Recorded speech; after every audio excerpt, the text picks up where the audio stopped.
Mashauri, mwanawe Sagili, msanifu majengo jijini Italia. Alisoma na Lombo Bacon Academy, alisomea Urusi. Sifa za Mashauri: mkaragosi, alitumiwa na Lizia kuporomosha majengo makubwa ya maasimu kama Lonari. Mwenye amaki, anamkana mzazi wake alipomfumania na Cheia. Mwenye majuto, huku machozi yakimtiririka alijutia maovu aliyomtendea Lonari. Alisimulia jinsi alivyoshauriwa na mtemi kubomoa jengo la Lonari kwa sababu ya usuda. Katili, alikubali kutumika kubomoa majumba ya watu kiolela. Mbadhirifu, alishirikiana na babake kufisidi vipusa na meno ya ndovu na kuadhiri utalii. Mkakamavu, alimkabili babake na kumkanya kuhusu Siaba ambaye anaharibu watoto. Umuhimu wa Mashauri: anajenga mtiririko wa vitushi anapomwasi babake. Anajenga mtindo kupitia sadfa. Lubuye Ngoswe ni kielelezo cha watu wanaotambua makosa yao na kubadilisha tabia. Amekuza maudhui ya ubadhirifu kwa kufisidi meno na vipusa vya ndovu. Ngoswe, mwana wa kulea wa mtemi Lesulia, alirithi papachi kutoka babu yake Legima. Alitunukiwa mamlaka ya kukusanya kodi za majumba mengi aliyomiliki mtemi, mlaguzi mkuu wa miadarati. Sifa za Ngoswe: ni mpenda anasa, alifuja pesa nyingi alizokusanya kwa anasa mbalimbali. Mbadhirifu, alifuja kodi ya mshabaha na majumba ya babake. Mkware, aliwabadilisha warembo wa mji kila uchao. Mwasi au aliyekengeuka, alimiliki vilabu vingi kwa ukahaba, anauza miadarati. Mkakamavu, alisimama na kugairi nia mbaya babake kuvuruga uchaguzi. Ukurasa 129. Umuhimu wa Ngoswe: ametumika kukuza swala la ubadhirifu wa mali ya babake. Amekuza maudhui ya ulaguzi wa miadarati. Ni mhusika mkuu wa maudhui ya ufasiki kupitia vilabu vyake. Amejenga maudhui ya uasi kwa kuuza miadarati kinyume na sheria. Amejenga maudhui ya mabadiliko kwa kukabili kuacha ufasiki na ulaguzi wa miadarati. Kupitia kwake, mwandishi amekuza mtindo wa njia ya mazungumzo baina yake na Lonari. Mwandishi amejenga mtiririko wa adili anapogairi nia na kuacha biashara zake mbaya. Baji, meneja wa kampuni ya mabasi ya Lonari, anachibukia kabila la Wakuli. Sifa za Baji: mwenye bidii. Licha ya changamoto za serikali kutaka kumaliza biashara ya Lonari, alijibidiisha kuhakikisha inanawiri. Mwadilifu, Sagilu na Siaba hawamshawishi kuhujumu biashara ya Lonari. Walimwambia wamtafutie kazi ughaibuni lakini akadida. Alimjulisha Lonari mipango hiyo. Ukurasa 98. Umuhimu wa Baji: ametumika kutuhusia umuhimu wa kuwa waadilifu kazini. Ametumika kuonyesha sifa ya Lonari asiyebagua. Ana majiri ingawa yeye ni Mkuli. Ametumika kujenga mtiririko wa vitushi vya kwa kukataa kuhujumu biashara ya Lonari. Amekuza mtindo kupitia barua alizoandikiwa na Sagilu na Siaba hawajumu kazi yake.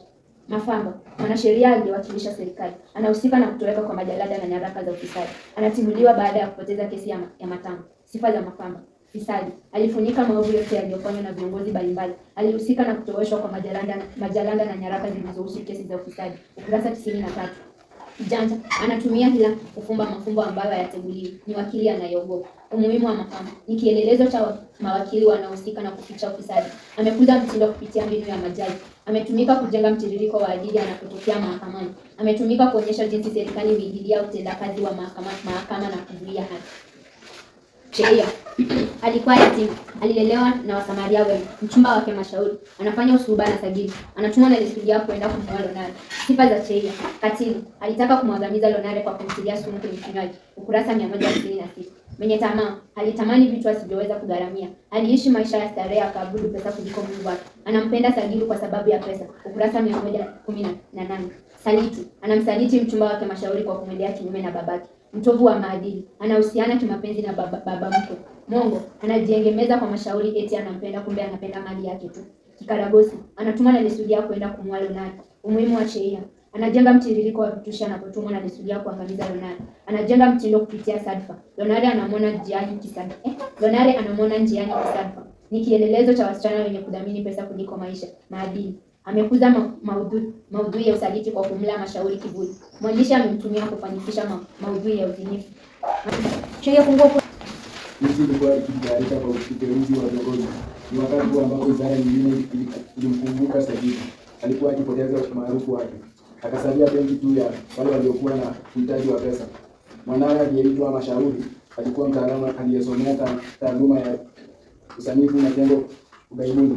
Baada ya kuhitimu, alirejea nchini. Mtemi akamwajiri kama mtaalamu mkuu wa usanifu majengo jijini Italia. Huyo ndiye aliyesimamia ujenzi wa mipango yote ya mji. Alikuwa na uwezo pia wa kuamuru ubomoaji wa majengo yaliyojengwa kwa njia isiyo salama. Hata majengo yasiyojengwa kwa njia halali aliyoporomoshwa chini.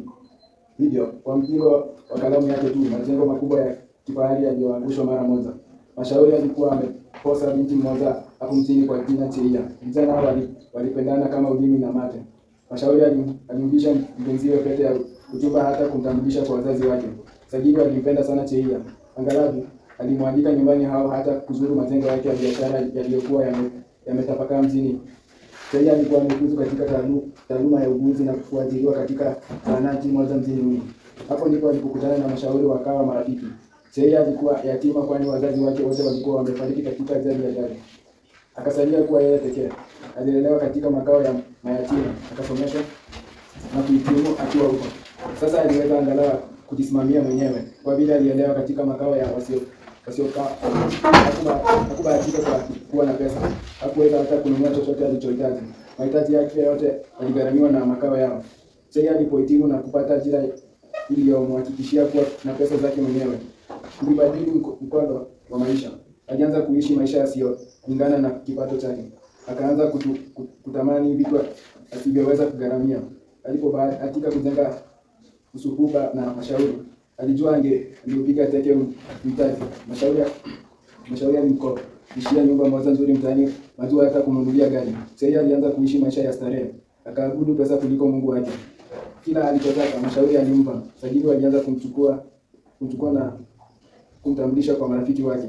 Lakini ajabu ni kwamba hakutaka kuambia Cheia alikuwa nani kwake. Haya kidogo yalimtia msichana huyo wasiwasi. Hata hivyo, hakuhisi vibaya kwani alimchukua Sajili kama baba mkwe wake. Angalau Cheia alikuwa akimfahamisha Mashauri kila alipoandamana na babake kwenda kuzuru mji. Mashauri hakujali sana. Alielewa kwamba babake aliinuka kumpenda Cheia kama mwanawe. Alimpenda kama binti ambaye hakujaliwa kupata. Sajili alimnunulia Cheia zawadi ya bei ghali kila alipokutana naye. Haya hayakumtia Cheia katika utashi mkubwa wa pesa. Alijionea kama aliyeangukiwa na nyota ya njaa. Mashauri na baba yake walimkunjulia mikono iliyo saki pesa kuliko alizotaji. Cheia akawa kukimbilia na kugeuia pesa hizo midhili ya ndege aendaye haraka kukimbiliana punje za mpunga. Sasa ni moja msema sisi.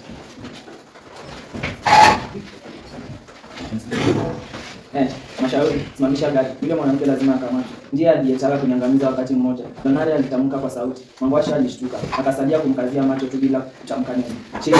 Cheia. Mashauri alitamka, akaegesha gari kando ya barabara. Alichomoka kutoka pale mbio akimfuata Cheia. Hakuamini Cheia angeweza kutekeleza kitendo cha kikatili jinsi ile. Kumbe alikuwa akimposa nyoka. Mwenyezi Mungu alimnusuru alipoachana naye. Huku nyuma alifuatwa na Mangwasha na wenzake. Sauni alipaza sauti na kusema, mkamateni muuaji, mshikeni, umayamaya ule uligafilika. Msichana mrembo kama yule angewezaje kuwa muuaji? Mangwasha hakuamini macho yake. Alisimama kumtazama aliyetaka kumtoa Lonarero. Watu wakaingia mbioni kumfukuza Cheia. Huyo alipomwona Mashauri, alimuonyesha visigino mara moja. Alitoka pale mbio kama mweu kuelekea barabara kuu ya mji.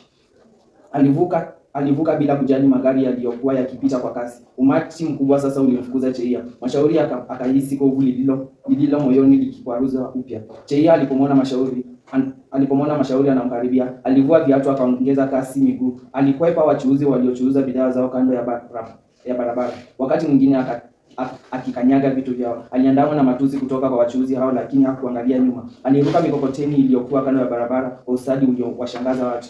Mwishowe wakimbizanaji wakapanga kujigawa katika makundi ili wamnase. Hili lilifua dafu.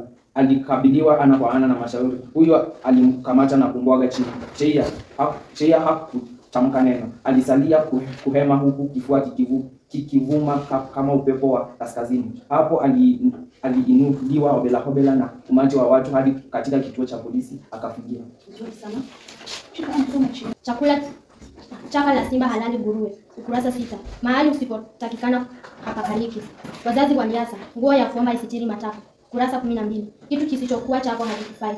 Ama kweli, kabla hujafa haujaumbwa. Binadamu kupitia mabadiliko mengi duniani. Wajua kinywa kilichofumbwa hakiigizi nzi. Ukurasa 55. Maneno mengi ni chanzo cha makosa. Lakini ujue kwamba avae kiatu ndiye ajuaye kinapompekecha. Ukurasa 80. Afanyaye jambo ndiye hujua faida au hasara yake. Hakuna marefu yasiyokuwa na ncha. Ukurasa 80. Madhila yaliyowakumba Waketwa yatafikia mwisho wa haki yao itakapopatikana.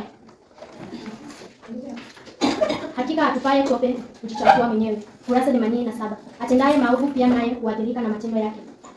Faraha ya nyani imeishia ngokoni. Ukurasa 87. Ujanja huwa na mwisho. Ama kwa hakika, mizoya tamu huhalalisha haramu. Ukurasa 110. Mtu anayefaidika na mabaya huyaona kuwa sawa. Aliye juu subiri chini. Kaka. Ukurasa 136. Anayepanda hatimaye hushuka. Kwa nini uanguke maanguko wanende? Ukurasa 158. Anayeanguka huku ameangalia juu hawezi kujinusuru. Nahodha kama haogopi mawimbi. Ukurasa 19. Mtu mwenye ujuzi wa jambo hawezi kurudia lolote. Nawe kaa ukijua kwamba adhabu ya bahari ni furaha ya papa. Ukurasa 19. Hasira za mtu mmoja ni furaha ya mwingine. Ulichokiacha kwani kakigoje ufuoni. Ukurasa 136. Atendaye kosa moja huweza kufuna maovu.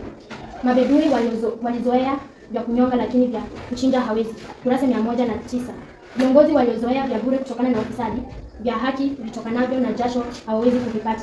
Dunia ni tambara mbovu, ukivuta mchana.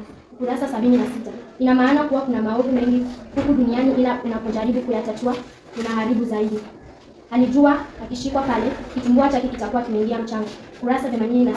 Mambo yangeharibika zaidi. Alielewa kwamba subira ni ufunguo wa heri. Ukurasa 89. Uvumilivu na utulivu kuzalisha mema. Utando wa buibui ndio huu hasa. Usilolijua ni usiku wa giza. Ukurasa 85. Usilolijua kutatiza. Hakika atupaye tope hujichafua mwenyewe.